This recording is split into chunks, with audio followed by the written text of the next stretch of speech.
మా ఊరు ఎలాంటిదో తెలుసా? మంచిది కాదు.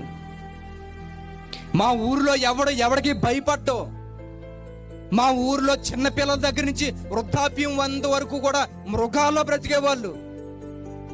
మా ఊరిలో ఎవడో మంచి అనే మాటే మాట్లాడ్డు.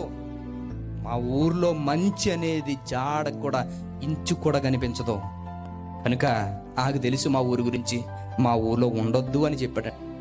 నువ్వు చెబుతున్నటువంటి మాట ప్రకారం వచ్చేస్తాం అనుకుని పాపం మంచిగా కనిపించాడు. వెళ్ళిపోరండి.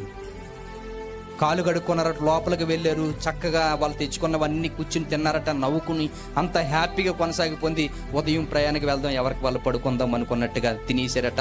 హ్యాపీగా తిని అలా కూర్చుని మాట్లాడుకుని పడుకుందాం అనుకునే సమయానికి జరుగుతున్న పరిస్థితి ఏంటంటే తలుపు శబ్దాలు వినబడుతున్నాయి. పెద్ద పెద్ద కేకలు వినబడుతున్నాయి. ఏంటి కేకలని కొని చూసే సమయానికి ఆ ఊరిలో కొందరు పోకిరీలు చూసే, నీ ఇంటికి వచ్చిన మనిషిని మేము ఎరిగినట్లు అతను బయటికి తెమ్మని ఇంటి యజమానుడైన ముసలివాణితో అనగా ఏమన్నారట తెలుసా? మీ ఇంటికి ఎవరో ఒక అబ్బాయి వచ్చాడంట కదా, ఆ వ్యక్తితో వ్యభిచారం చేస్తామన్నారట. ఎవరో వచ్చిన వాళ్ళు ఎవరో పోకిరీలు, మగవాళ్ళు. ఆ మగవాళ్ళట ఒక లోపల ఉన్న మగవాడితో వ్యభిచారం చేస్తాం, పంపించి బయటకు అంటున్నారట. లోపల ఉన్నది ఆ అబ్బాయి మగవాడు కదా అని అడిగితే ఆ మగవాడే మాకు కావాలని అన్నారట. పిల్లలు మాకున్నటువంటి ఆ కామ కోరికను తీర్చుకోవడానికి వాడు ఎవడైనా పర్వాలేదు, నన్ను నమ్మి వచ్చిన వాడికి నా ప్రాణమైనా అడ్డు పెడతాను, ఆ వ్యక్తి జోలికి వెళ్ళొద్దయ్యా అని మాట్లాడాడట. ఎందుకంటే నన్ను నమ్మి వచ్చాడు గనుక. చూడండి, ఇప్పుడు అలాంటి పరిస్థితుల్లో అక్కడ ఆ మాటలు మాట్లాడితే ఆ మాటలు మాట్లాడినటువంటి ఆ మాటలు కూడా ఎవ్వరూ వినలేదంటే అండి, నువ్వేడ్రా మాకు చెప్పేదని మాట తిరగబడుతున్నారట.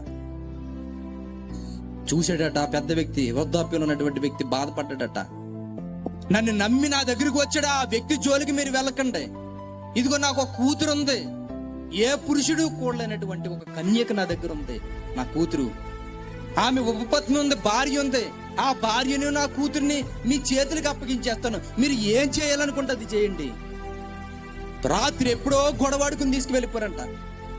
ఆమె ఉపపత్నిని ఇచ్చాడు, ఆమె భార్యని బయటకు తీసుకొచ్చి ఇచ్చాడట. ఆ వ్యక్తికి ఏం చేద్దని ఆ భార్యని తీసుకువెళ్ళిపోయారట. ఆమెను తీసుకువెళ్ళిపోయి రాత్రి నుంచి ఉదయం తెల్లారేంత వరకు ఒకటి తర్వాత ఒకటి పాడు చేస్తూనే ఉన్నారంటండి. అలా పాడు చేసి చివరికి తెల్లవారి సమయానికి అలా రక్తపు మడుగులను అలా విడిచిపెట్టేస్తే అలా కొన ఊపిరితోటి ఊగుతా అలా ఇంటి ముందుకు వచ్చి తన భర్తకు కనబడాలనుకుని చివరిసారిగా తన భర్త దగ్గరికి వెళ్ళి చనిపోదామని